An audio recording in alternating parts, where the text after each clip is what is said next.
Welcome to Smart Remarks and the era of less prosperity.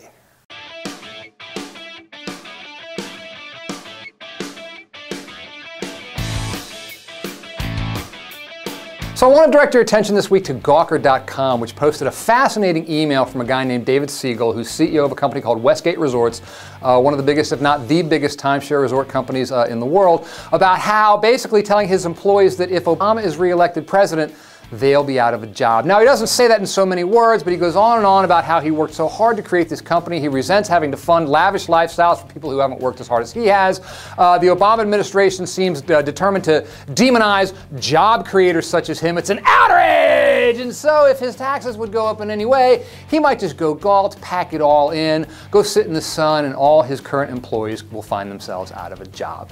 It's pretty fascinating. I'd urge you to go check it out yourself. It mirrors the debate we're having in this country over how we're going to create jobs, or rather who creates jobs. The Republican line, very similar to Siegel's line, which is that it is the job creators who create jobs. In other words, we have to lower taxes on the wealthiest Americans, for it is only through them that we can have jobs. They are the font of all prosperity. So if we lower their taxes, then perhaps they'll deign to create jobs for the rest of us. Now, there's a lot wrong with this approach. First off is the assumption that by lowering taxes, we will create jobs. If I lower your taxes, if you're a business owner, are you in fact going to create jobs as a result of that?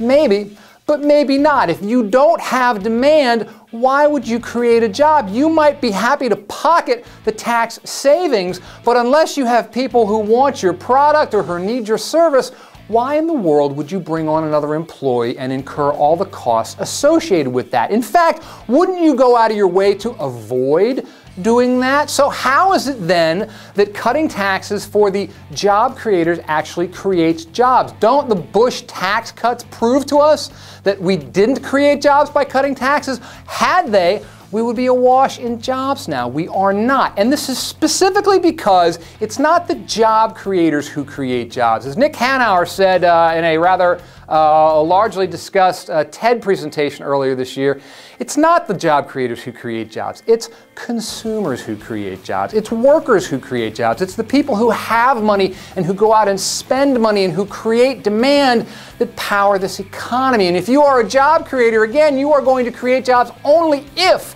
those consumers are demanding your product. So how is it that we've decided as a nation that we need to continue to lower the tax burden of the wealthiest Americans, which ultimately has not benefited those down the economic ladder, and it doesn't look like that's going to change anytime soon, does it? I understand that rich people may feel demonized, and in fact they kind of have been, but by the same token, this is a result of policies that have made the rich richer. The 1%, the 0.1% have pulled away from the rest of America. Inequality has risen.